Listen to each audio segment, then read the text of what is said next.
ओम शांति। 29/1/2025 की मुरली है।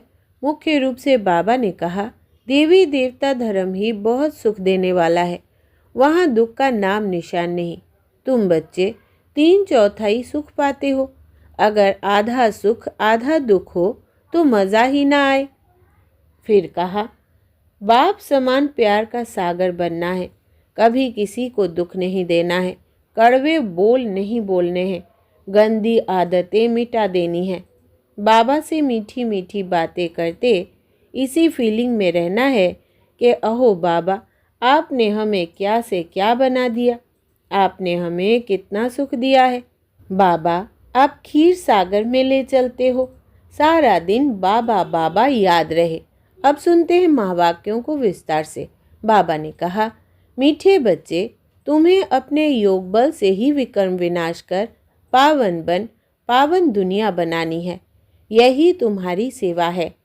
प्रश्न है, देवी देवता धर्म की कौन सी विशेषता गाई हुई है? उत्तर, देवी देवता धर्म ही बहुत सुख देने वाला है, वहाँ दुख का नाम निशान नहीं। तुम बच्चे 3/4 सुख पाते हो। अगर आधा सुख आधा दुख हो तो मज़ा ही ना आए। ओम शांति। भगवान उवाच। भगवान ने ही समझाया है कि कोई मनुष्य को भगवान नहीं कहा जा सकता, देवताओं को भी भगवान नहीं कहा जाता। भगवान तो निराकार है, उनका कोई भी साकारी व आकारी रूप नहीं है।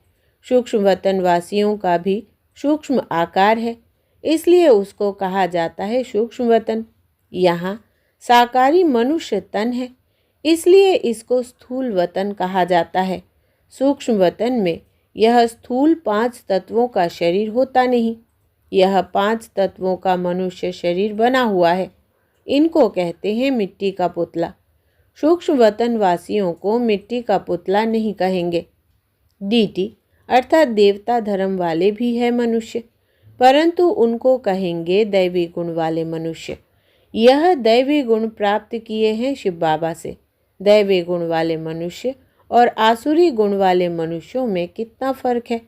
मनुष्य ही शिवालय व वैश्यालय में रहने लायक बनते हैं। सतयुग को कहा जाता है शिवालय। सतयुग यहाँ ही होता है, कोई मूल वतन व सूक्ष्म वतन में नहीं होता है। तुम बच्चे जानते हो, वो शिव बाबा का स्थापन किया हुआ शिवालय है। कब स्थापन किया? संगम पर। यह पुरुषोत्तम युग है।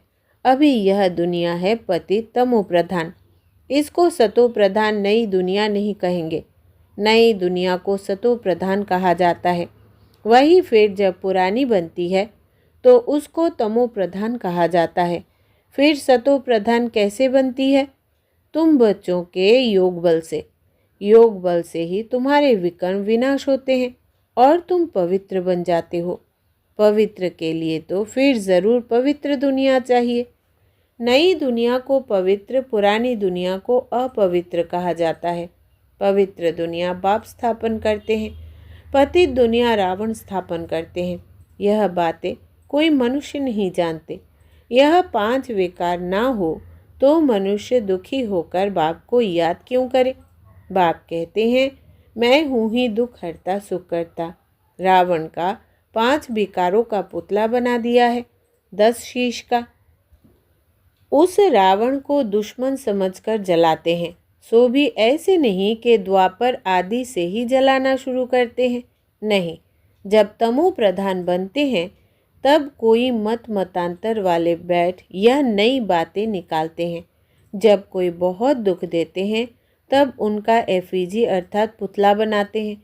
तो यहाँ भी मनुष्यों को जब बहुत दुख मिलता है तब यह रावण का बुत बनाकर जलाते हैं। तुम बच्चों को 3/4 सुख रहता है। अगर आधा दुख हो तो वो मज़ा ही क्या रहा। बाप कहते हैं, तुम्हारा यह देवी देवता धर्म बहुत सुख देने वाला है। सृष्टि तो अनादि बनी हुई है। यह कोई पूछ नहीं सकता कि सृष्टि क्यों बनी, फिर कब पूरी होगी। यह चक्र फिरता ही रहता है। शास्त्रों में कल्प की आयु लाखों वर्ष लगा दी है। ज़रूर संगम युग भी होगा जबकि सृष्टि बदलेगी। अभी जैसे तुम फील करते हो ऐसे और कोई समझते नहीं। इतना भी नहीं समझते। बचपन में राधे कृष्ण नाम है, फिर स्वयंवर होता है।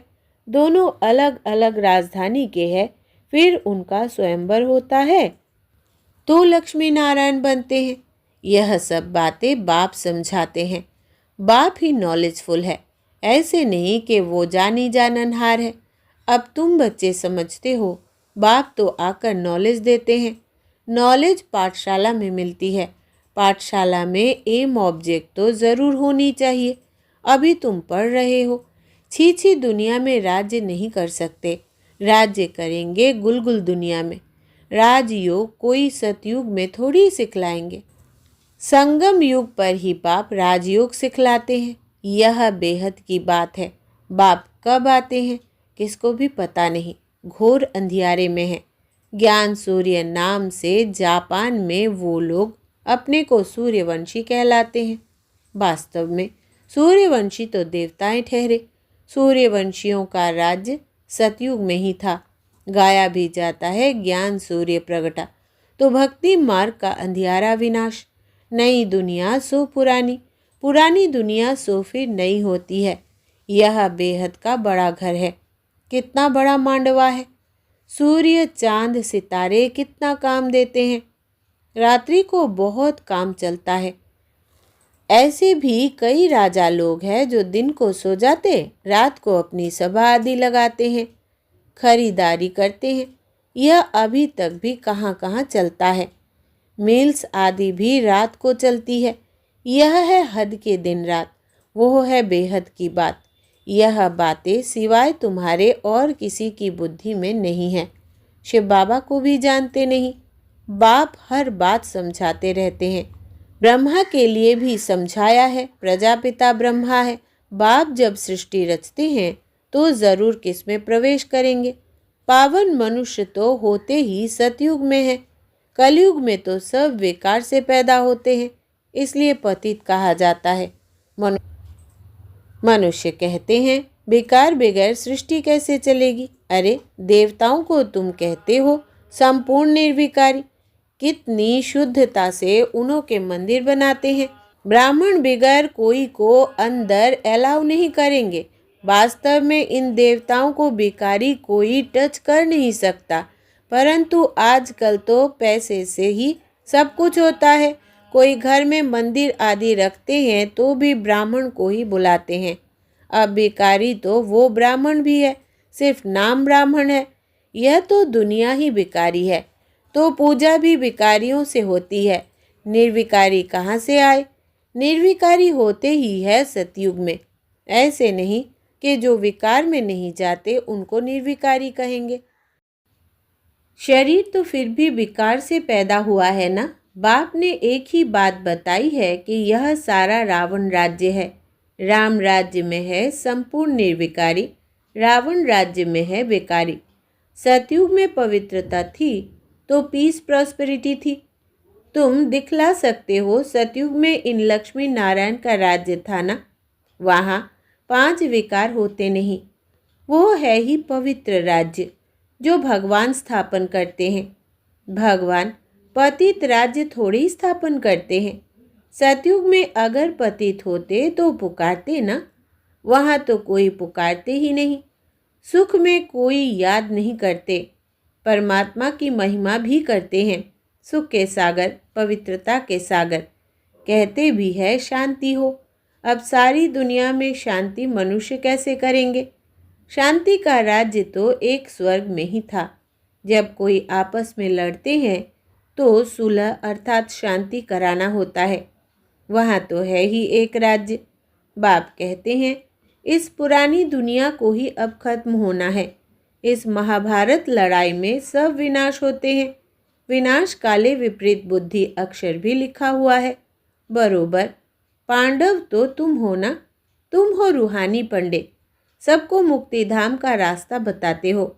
वो है आत्माओं का घर शांति धाम, यह है दुख धाम।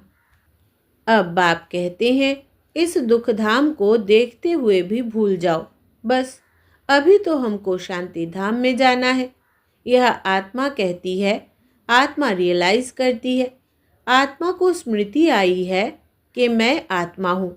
बाप कहते हैं मैं जो हूँ जैसा हूँ और तो कोई समझ ना सके।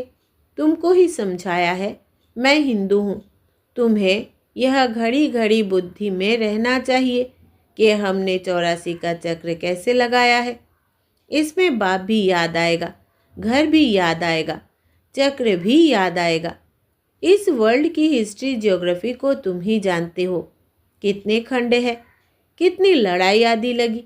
सतयुग में लड़ाई आदि की बात ही नहीं। कहाँ राम राज्य, कहाँ रावण राज्य। बाप कहते हैं अभी तुम जैसे कि ईश्वरीय राज्य में हो, क्योंकि ईश्वर यहाँ आया है राज्य स्थापन करने।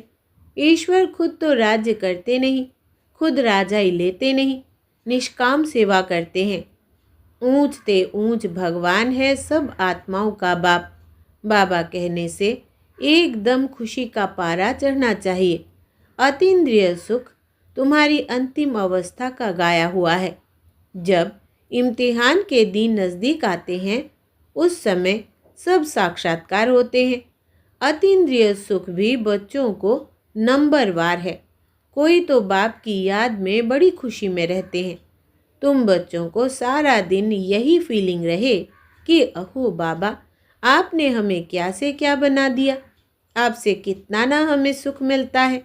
बाप को याद करते प्रेम के आंसू आ जाते। कमाल है, आप आ करके हमको दुख से छुड़ाते हो, विषय सागर से खीर सागर में ले चलते हो। सारा दिन यही फीलिंग रहनी चाहिए। बाप जिस समय तुमको याद दिलाते हैं तो तुम कितने गदगद होते हो।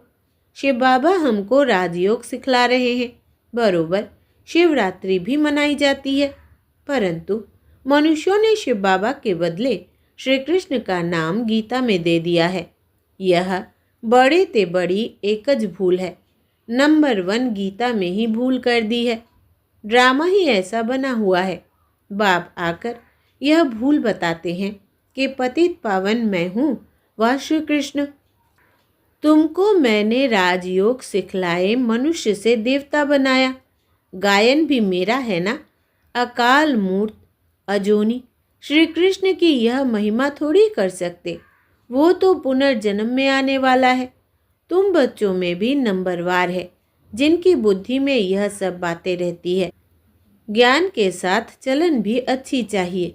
माया भी कोई कम नहीं। जो पहले आएंगे वो ज़रूर इतनी ताकत वाले होंगे। पार्टधारी भिन्न भिन्न होते हैं ना। हीरो हीरोइन का पार्ट भारतवासियों को ही मिला हुआ है। तुम सबको रावण राज्य से छुड़ाते हो।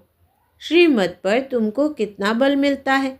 माया भी बड़ी दुस्तर है, चलते चलते धोखा दे देती है। बाबा प्यार का सागर है तो तुम बच्चों को भी बाप समान प्यार का सागर बनना है। कभी कड़वा नहीं बोलो। किसको दुख देंगे तो दुखी होकर मरेंगे। यह आदतें सब मिटानी चाहिए। गंदे ते गंदी आदत है विषय सागर में गोते खाना। बाप भी कहते हैं काम महाशत्रु है। कितनी बच्चियां मार खाती है। कोई कोई तो बच्ची को कह देंगे भल पवित्र बनो। अरे पहले खुद तो पवित्र बनो। बच्ची दे दी, खर्चे आदि के बोझ से और ही छूटा, क्योंकि समझते हैं पता नहीं इनकी तकदीर में क्या है। घर भी कोई सुखी मिले या ना मिले। आजकल खर्चा भी बहुत लगता है। गरीब लोग तो झट दे देते हैं। कोई को फिर मोह रहता है। आगे एक भीलनी आती थी, उनको ज्ञान में आने नहीं दिया क्योंकि जादू का डर था। भगवान को जादूगर भी कहते हैं। रहम दिल भी भगवान को ही कहेंगे, श्री कृष्ण को थोड़ी कहेंगे। रहम दिल वो जो बेरहमी से छुड़ाए। बेरहमी है रावण। पहले पहले है ज्ञान, ज्ञान भक्ति फिर वैराग्य। ऐसे नहीं कि भक्ति ज्ञान फिर वैराग्य कहेंगे। ज्ञान का वैराग्य थोड़ी कह सकते। भक्ति का वैराग्य करना होता है, इसलिए ज्ञान भक्ति वैराग्य यह राइट अक्षर है। बाप तुमको बेहद का अर्थात पुरानी दुनिया का वैराग्य कराते हैं। सन्यासी तो सिर्फ घरवार से वैराग्य करते हैं। यह भी ड्रामा में नूंद है। मनुष्यों की बुद्धि में बैठता ही नहीं। भारत 100% सॉल्वेंट, निर्विकारी, हेल्दी था। कभी अकाले मृत्यु नहीं होती थी। इन सब बातों की धारणा बहुत थोड़ों को ही होती है। जो अच्छी सर्विस करते हैं वो बहुत बहुत साहूकार बनेंगे। बच्चों को तो सारा दिन बाबा बाबा ही याद रहना चाहिए, परंतु माया करने नहीं देती। बाप कहते हैं सतो प्रधान बनना है तो चलते फिरते खाते मुझे याद करो। मैं तुमको विश्व का मालिक बनाता हूँ, तुम याद नहीं करेंगे। बहुतों को माया के तूफान बहुत आते हैं।